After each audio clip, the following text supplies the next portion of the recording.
ஒரு காலத்தில் டாப் நடிகர்களின் படங்களின் பட்டியலில் கதாநாயகியாக சமந்தாவும் இடம்பெற்றிருந்தார்.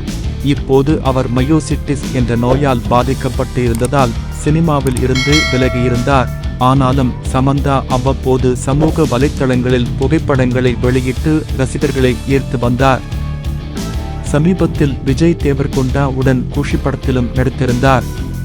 அதைத் தொடர்ந்து அமேசான் திரைத்தளத்தில் சிட்டால் என்ற வெப்தொடரும் வெளியாகியிருந்தது. இந்நிலையில் விரைவில் சமந்தாவுக்கு திருமணம் என்ற செய்தியும் உலாவிக் கொண்டிருந்தது.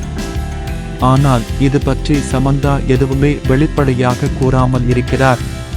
இந்நிலையில் அவர் முகத்தில் கலர் பூசப்பட்டிருந்த நிலையில் தன் வீட்டில் செல்லப் பிராணியான நாயுடன் ஹோலி கொண்டாடி இருக்கும் புகைப்படத்தை வெளியிட்டு இணையத்தில் ட்ரெண்ட் ஆகிக் கொண்டிருக்கிறார். இதை பார்த்த ரசிகர்கள் குட்டிங்க கூட விளையாடுற வயசுல செல்லப் பிராணி கூட விளையாடுறீங்களே என கமெண்ட் செய்து வருகின்றனர்.